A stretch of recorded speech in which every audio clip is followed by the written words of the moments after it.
Hola, soy Juan Pablo Lema, un inquieto por la productividad y un estudioso del manejo del tiempo. Bienvenidos a un nuevo capítulo del podcast de Time School.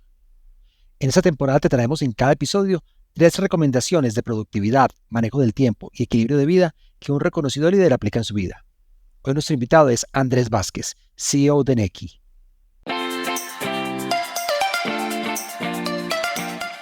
Bienvenidos al podcast de Time School. Aquí te revelaremos los secretos para que tus horas rindan más y tengas tiempo libre para dedicarte a hacer aquellas cosas que realmente quieres hacer. El resultado, una vida más equilibrada, productiva y feliz.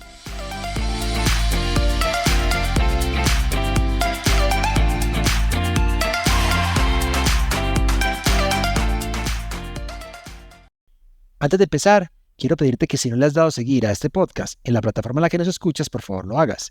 Así te enterarás cuando publiquemos nuevos episodios. También te invito a calificarnos y si te gusta este episodio, compártelo con tus familiares y amigos. Nuestro invitado de hoy, Andrés Vázquez, es ingeniero administrador de la Universidad EIA. Allí mismo estudió Mercadeo y Negocios Internacionales. Luego realizó estudios en Ingeniería Estratégica en la Universidad de los Andes. Ha desarrollado su carrera profesional durante más de 25 años en el Grupo Bancolombia, en donde lideró diferentes áreas, incluyendo canales de atención tecnológica y los procesos de renovación de tecnología y el core bancario de esta entidad. En 2015 formó parte del equipo fundador de la plataforma financiera 100% digital Nequi, de la cual hoy es su CEO. Durante la conversación que estás a punto de escuchar, Andrés nos recomienda: primero, disfrutar las dificultades y el proceso. Segundo, una pequeña mejora continua es mejor que un gran cambio. Tercero, analizar si me estoy gastando el tiempo en mis prioridades. Empecemos. Andrés, bienvenido al podcast de Time School. Muchas gracias por aceptar nuestra invitación.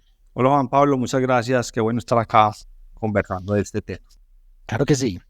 Bueno, en este primer segmento quisiera que nos enfocáramos en el perfil de Andrés, ese perfil profesional. Analizando el recorrido y también conversando con personas que lo conocen en su trayectoria, me dicen: vea, Andrés es un gran visionario. El territorio de él es el mañana, es ver el futuro, es estar más allá, más que en el acá. Cuéntenos qué importancia tiene para usted visualizar el futuro, cómo lo hace, cómo lo aplica en diferentes ámbitos de la vida.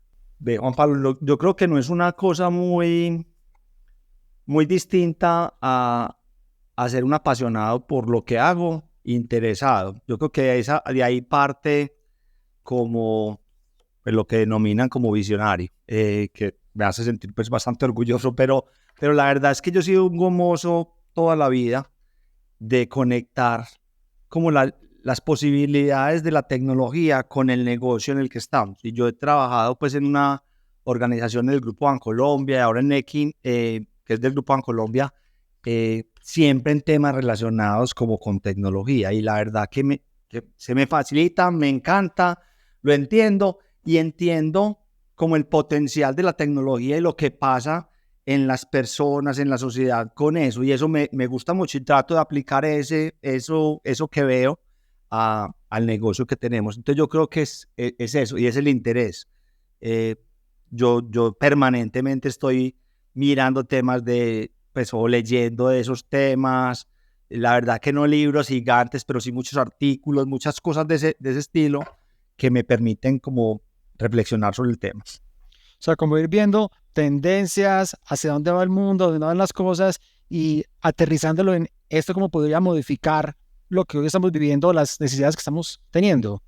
Así es. Y no solamente el negocio específico, sino la vida de las personas. Entonces, ahorita hablando de los temas de inteligencia artificial, el impacto sobre la verdad, los comportamientos, las nuevas formas de trabajo, el impacto en eso, y obviamente terminan asociándose al negocio, pero es pasión y gusto por ese tema más que cualquier cosa.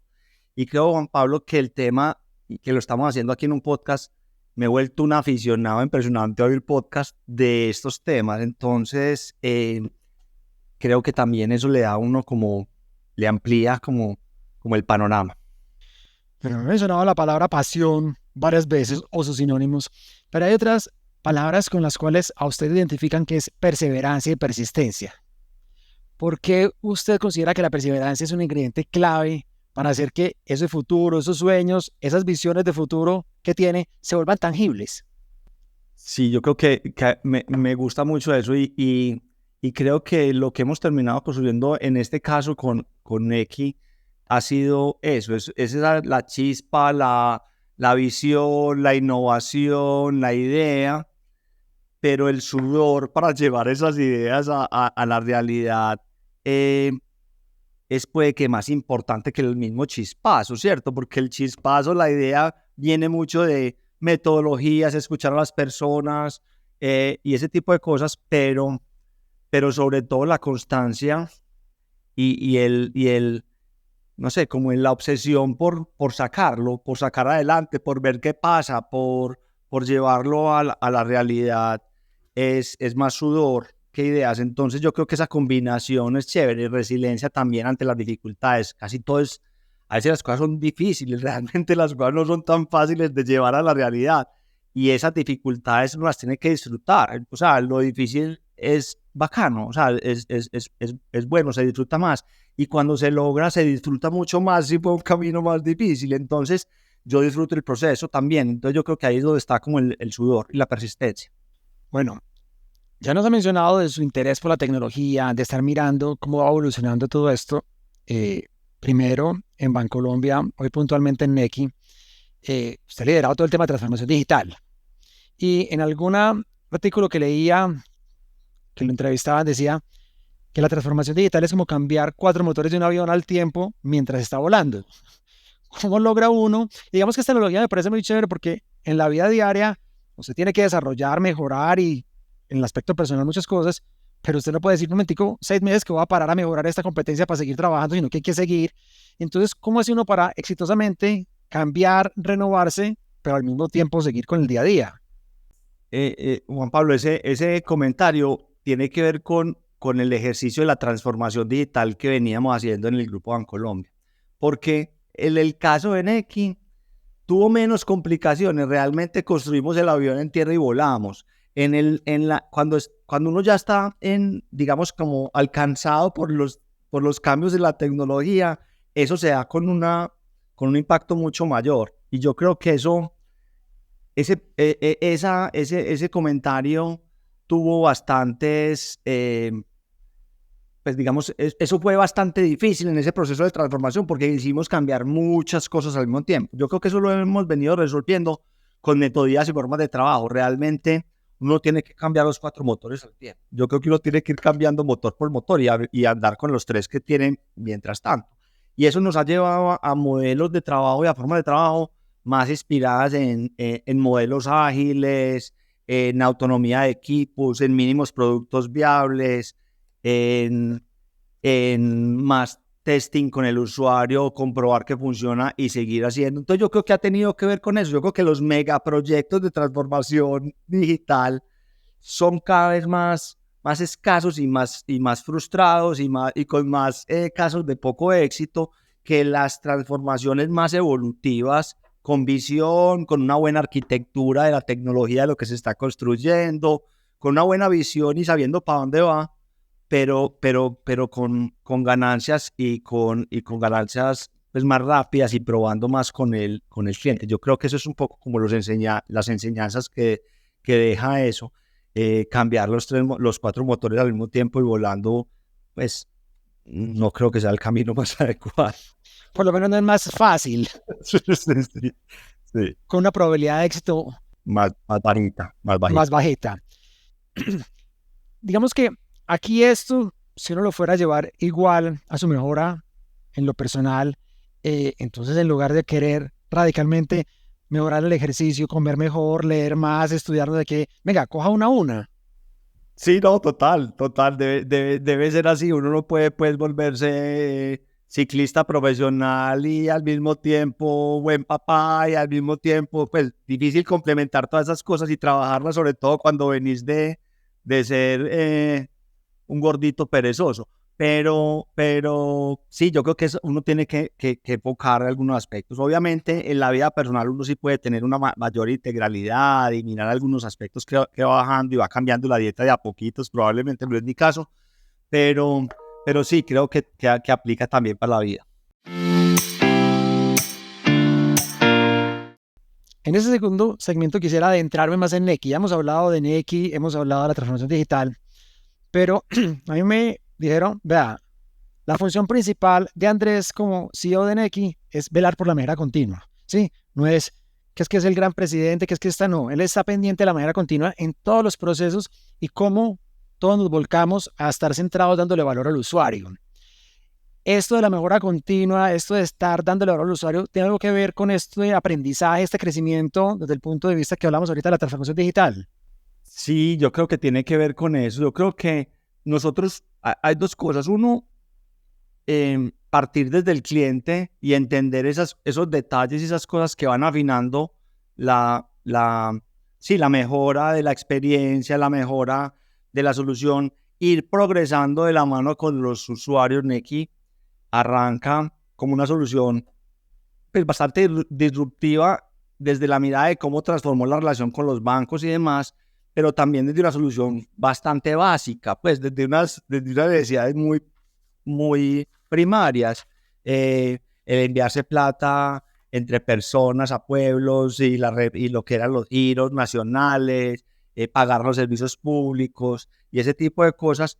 Y yo creo que se ha ido, y no es sofisticando ni complejizando, pero empezando a ampliar el espectro de lo que le ofrece en la medida que va. Y eso ha sido como paso a paso, y eso es una evolución. Ya estamos llegando al tema de crédito, que es producto de haber hecho bien un trabajo de los pagos, porque no podíamos llegar a crédito de la forma que lo queremos hacer, responsable, entendiendo los comportamientos, si no primero no entienden el comportamiento de las personas, de cómo venden y cuáles son sus ingresos y cómo manejan su plata.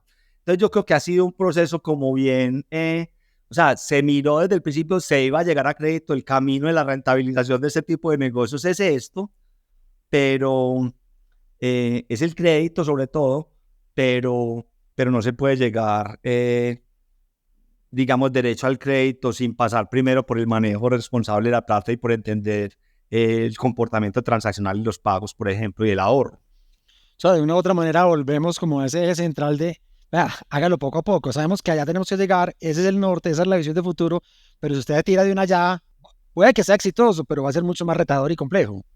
Sí, total, y vas a tener que hacer muchos reprocesos, vas a tener que devolver muchas veces y probablemente te va a costar mucho. Y ese pues yo diría que Nequi se ha ganado, digamos, como el patrocinio del Grupo Bancolombia, los recursos que le ha invertido en la medida que va mostrando resultados a mediano plazo y en corto plazo. Nosotros no hablábamos de crédito y de rentabilidad en el primer año, obviamente hablábamos de descargas, de actividad, de uso, de cuántas personas, cuánto nos costaba adquirir un nuevo cliente, de satisfacción del usuario, de NP, ¿sí me entiendes? Como de otras cosas, obvio ya estamos hablando de rentabilidad, de otro tipo de indicadores que no se midieron al principio, pues con ese rigor, pues.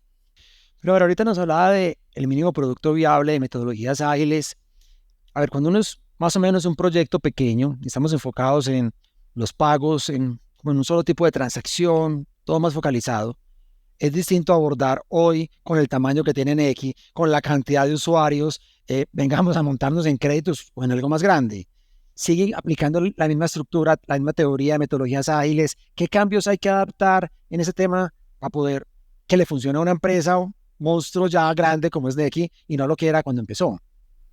Completamente válido el punto, Juan Pablo. Mira, que es inclusive una discusión interna entre las distintas áreas, las áreas de operaciones y de servicio y de conciliación contable, odian los mínimos productos viables en este momento porque normalmente uno los define muy de cara al cliente, muy al front y se olvida. Yo creo que la ciencia del asunto es partir bien lo que se denomina un mínimo producto viable y por ahí se llega a un acuerdo. Yo creo que no significa dejar las soluciones rústicas y provisionales, como decimos por ahí, sino coger un alcance más pequeño de punta a punta. Y eso es lo que permite partir adecuadamente. La ciencia del mínimo producto viable está en cómo lo describes, cómo lo partes, cómo partes ese cosa. Debe resolver una cosa integralmente para un cliente. Uno no puede dejar no, ya sabemos cómo solicita el crédito, pero el resto tiene que ir a hacer una fila en una oficina. Obvio que no, ¿sí o no? Entonces, es como empiezas a partir esas experiencias, pero que cierre completamente y que vaya de punta a punta. Sigue existiendo un debate grande sobre ese tema de los mismos productos viables. Y la otra discusión importante es que uno se describe como una solución beta permanente que prueba con el usuario y demás, pero hay frentes donde en este momento uno no puede probar con los usuarios, con 20 millones de personas haciendo transacciones todos los días. Entonces uno define sobre qué ámbitos está la exploración, el beta, y sobre qué aspectos no puede tocar porque la estabilidad y la responsabilidad, sobre todo en un negocio como este. Hay algo que ha salido en las respuestas a las preguntas anteriores. Una otra manera, pues, esto fue un proyecto que surge en Bancolombia, el Grupo Bancolombia le ha invertido, está detrás, pues, de todo esto. Y al final, muchas de las personas de Nequi vienen de la cultura Bancolombia. ¿Y cómo hace uno para cambiar una cultura que viene más tradicional, con el proyecto grande, con el proyecto de cambio los 4 motores al tiempo, por, venga, que somos una cultura distinta, más ágil, menos rígida, menos pesada, porque al final la transformación la hacen las personas, por más digital que sea? Sí, Juan Pablo, nosotros creo que manejamos un mix muy chévere. O sea, yo creo que en un principio vinimos pocos que veníamos desde el Grupo Bancolombia. El entendimiento del negocio es fundamental también para la construcción, porque eso pues aterriza de cierta forma. Pero nosotros en un principio quisimos traer gente de industrias completamente distintas, que tuvieran una mirada distinta, perfiles completamente distintos, que probablemente en su momento, porque también ha habido un cambio en las organizaciones y en los grandes bancos y en el tipo de compañías un poco más tradicionales, que se dieron cuenta de esto, de la necesidad de la diversidad en los equipos. En un principio trajimos muchas personas por fuera del Grupo Bancolombia, de profesiones completamente distintas, los diseñadores gráficos, los antropólogos, los temas de investigación, los comunicadores. Eso no eran personas que iban a trabajar a un banco, o sea, ese no era ni su sueño de dónde trabajar, ni su ambición pues, profesional a trabajar en una organización como esa. Pero cuando empezaron a trabajar en Nequi, nosotros vinculamos mucho a un proyecto Nequi por fuera y demás, empezaron a entender este negocio, y hay conversaciones que las personas dicen: yo nunca pensé que yo fuera a entender esta industria y yo fuera a trabajar así en una industria como esta. Y eso ha cambiado. Y ya vos ves en el mismo Bancolombia perfiles de estas características. Es que la forma de trabajar y de abordar los temas de diseño de productos, los temas cambió completamente, y esas organizaciones cambiaron. Entonces yo creo que ya hay una digamos que hay más parecidos en los perfiles. Sin embargo, en los temas culturales sí se tienen que gestionar. En un principio se gestionaban menos, era más propio de las personas que estábamos trabajando, pero llega un momento en el crecimiento donde la cultura se tiene que gestionar como proactivamente y más profesionalmente, si vale la palabra. Y eso nos ha tocado intervenirlo con equipos de talento, con equipos de comunicación, presentado de una forma, pues, chévere como es la forma de trabajo en Nequi, pero sí gestionarlo más proactivamente. Eso no se puede dejar solo, sobre todo en una compañía que ya tiene 600 personas como Nequi. Bueno, en Nequi ustedes hablan de manejar la plata a tu ritmo.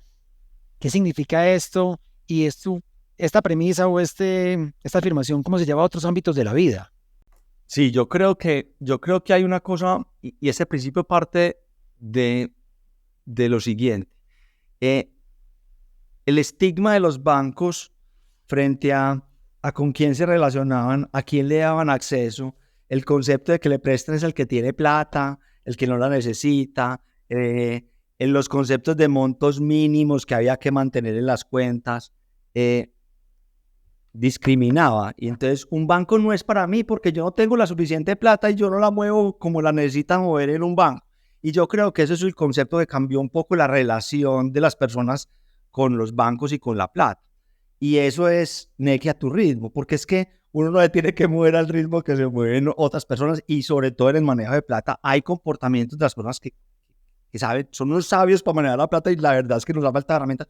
Los conceptos, por ejemplo, de bolsillos, de separar la plata para cuidarse de uno mismo, para que yo sé que yo me voy de fiesta y me gasto toda la plata, entonces por eso yo no salgo con la tarjeta débito, o por eso es que no salgo con ese tipo de producto, y por eso es que me gusta el efectivo en un sobrecito en la casa.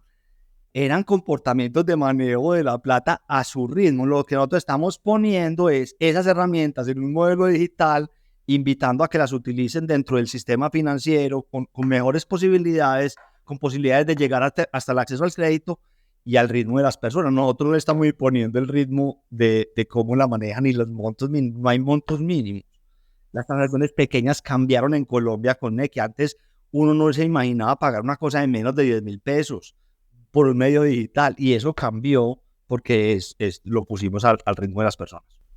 Y si uno llevara esto como el manejo del tiempo, sería igual como sea consciente de usted cómo gasta su tiempo, qué se lo hace perder, cómo ahorra, para qué se para si quiere hacer algo. Ok. Sí, yo creo que es un poco eso que uno tiene que entender. Bueno, en este caso, con qué herramientas maneja, cómo me muevo a mi ritmo, yo creo que vivir como yo, un poquito acelerado todo el tiempo, pues esa es la forma que yo lo disfruto y lo vivo, pero yo creo que hay espacio para todas las personas, y tener su propio ritmo, y entenderlo, está súper bien. Bueno, me dijeron que la función de Nequi que mejor lo representa es modo rumba. A los que no estemos familiarizados, cuéntenos qué es esto, por qué lo representa y cómo se le ocurrió la creación de esta funcionalidad. Eso surgió, eso es muy charro, porque cuando estábamos hablando cuando hicimos la investigación primera sobre la forma de que las personas ahorran, decíamos que la teníamos que organizar los bolsillos, y que uno que escondiera una plata para uno protegerse, y hablábamos del modo rumba, es el modo que la pone toda disponible. Entonces, uno se va de fiesta y se puede gastar todo, y al otro día pues se acordará. Eso pues fue más gracioso de la forma como lo organizamos. En últimas terminamos organizando las funciones digamos, de las herramientas del manejo de la plata. Entonces, modo rumba es todo en el disponible, todo disponible, todos los cartuchos ahí, y no organizado con algunas reservitas para que no las pueda tocar. Ese es el modo rumba. Bueno, en este último segmento quisiera enfocarme en el lado personal, tanto del padre de familia como del ser humano, pero también del líder, pero más que en el trabajo, como ser humano. A ver, empecemos por hablar de Pedro, de su hijo. ¿Cuándo comparte tiempo con él? ¿Qué actividades realizan juntos? Yo tengo un solo hijo, y Pedro es un enfermo por el fútbol primero. Entonces se engomó con el fútbol. Entonces, de los temas que más disfruto compartir es recorrerme todas las canchas del Oriente Antioqueño, que además son hermosas. Juega un día en Marinilla, el otro día en el Tablazo, el otro día en San Antonio, en fin. Y es ir a fútbol con Pedro todos los fines de semana a los horarios que se pongan. Hace el puente pasado me habían invitado para el Peñol, y jugaba el domingo en la mitad del puente. Entonces salí del Peñol, fuimos a jugar fútbol y volví al Peñol. Ese tipo de cosas las disfruto mucho porque me gusta mucho verlo entusiasmado, y entonces muy conectado. Y a mí me encanta el fútbol. No soy muy buen jugador, pero me encanta el fútbol. Ese es uno de los momentos que más disfruto. A veces me vuelo temprano de la oficina porque tiene entrenamientos de 5 a 6, y voy y lo acompaño en el entrenamiento, lo veo, tenemos muchas conversaciones. En la casa también, en el día a día nos distribuimos, mi esposa y yo, como los momentos. Yo todos los días lo despierto y arreo hacia el transporte y hacia la ida al colegio. Entonces desayuno casi todos los días con él. Es un momento muy chévere también. La despertada no siempre es agradable, pero es un momento que lo tenemos repartido. Y mi esposa casi siempre por la noche, a veces nos turnamos al revés, pero eso es como la rutina de la permanente conexión. Pero están muchas clases. Entonces nos vemos por la noche un rato, pues, cuando llegue. Pero esos son momentos, los fines de semana son anotados relacionados con el deporte. Sé que en el tiempo libre le gusta caminar, la naturaleza, leer, escuchar música. Cuéntenos de esos pasatiempos y de otros que usted tenga. Sí, yo vivo en una zona a las afueras de la ciudad que tiene bastante naturaleza y me encanta la naturaleza más desde la contemplación. O sea, me encanta estar cerca de la naturaleza, leyendo y en actividades, pues, digamos, no tan activas, pues no te digo que sea pues el caminador de grandes distancias, pero sí por las cercanías de la casa, del bosque, y eso me gusta mucho.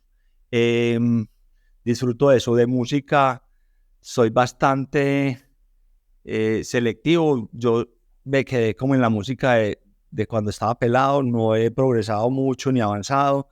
Cero reggaetón. Sufro bastante con el reggaetón. Ahorita nuevamente hablando de Pedro, íbamos súper bien por el camino del rock hasta que cogió la buseta del colegio y me lo volvieron reggaetonero a morir. Entonces ya hay más negociación sobre lo que ya me sé más canciones de reggaetón que antes, pero no, me parece muy bacano que la disfrute y lo respeto. Lo molesto, pues es más de charla, pero he sido como muy clásico en la música que me gusta, el rockcito 80, 70. Ese es como mis gustos. Bueno, y finalmente, ¿qué buenas prácticas de manejo del tiempo tiene en su día a día? Que usted diga, yo organizo así mi agenda, o planeo así mis días, o separo tiempos para esto, para hacer que le rinda su tiempo como en la jornada laboral, pero a la vez pueda tener tiempo para su hijo, tener tiempo para su esposa, para caminar, para las cosas que le gustan. Yo creo que yo no soy la persona, digamos, más organizada con el tema del tiempo, pero tengo un par de prácticas que me han empezado a funcionar muy bien y yo creo que tiene que ver con esa conversación con el equipo de trabajo sobre el mantener el foco en las prioridades, y esta práctica la vengo utilizando hace un tiempo y es hacer una evaluación sobre los temas que estoy dedicando mi agenda, a lo que le estoy dedicando el tiempo en el trabajo y con una persona aquí, inclusive poniéndole más rigor a los títulos que le ponemos a las reuniones para uno poder asociarlas a los focos que tenemos como organización. Y eso es súper importante porque es que uno terminaba trabajando probablemente en la cita más insistente o en otro tipo de criterios y no realmente donde quería yo dedicar mis capacidades y mis aportes al equipo en los temas centrales de la estrategia.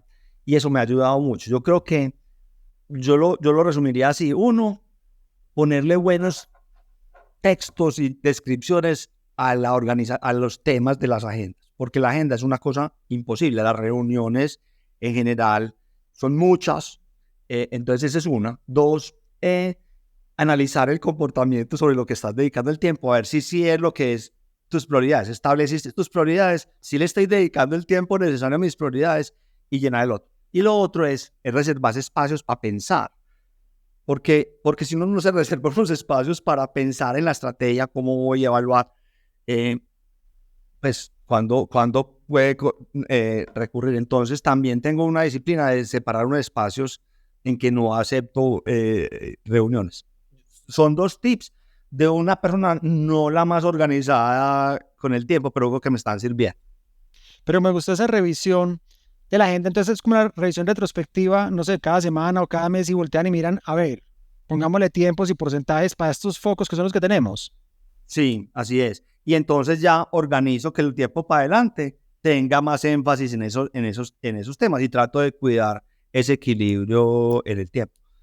Inclusive lo recomendamos con el equipo. El resto del equipo también está empezando a mirar si empieza a utilizar esas prácticas. Yo creo que es una cosa de toda la organización. Realmente le pedimos que no quiere decir que uno no haga otro tipo de cosas, pero el foco tiene que estar en las prioridades y eso es coherencia con la estrategia. Bueno, Andrés, muchísimas gracias por tu tiempo, por compartir tantos detalles y a pesar de no ser el gran experto, el lugar en donde estás te ha obligado a desarrollar, puede que empíricamente algunas, otras a través del aprendizaje, buenas prácticas como estas dos con las que cerramos que me parecen maravillosas. Mil gracias. Muchas gracias, Juan Pablo. Estamos hablando. Espero que hayas disfrutado esta conversación y que pongas en práctica las 3 recomendaciones que nos compartió Andrés. Primero, disfrutar las dificultades y el proceso. Segundo, una pequeña mejora continua es mejor que un gran cambio. Tercero, analizar si me estoy gastando el tiempo en mis prioridades. Recuerda seguirnos, darle me gusta y compartir este episodio con aquellos a quienes les pueda interesar. Escríbenos a podcast@timeschool.com contándonos a qué líder admiras por su manejo del tiempo y que te gustaría que entrevistáramos en esta temporada. Te espero en el próximo capítulo del podcast de Time School y recuerda que en nuestro sitio web timeschool.com encuentras más alternativas de formación en técnicas de productividad y herramientas de manejo del tiempo. Chao.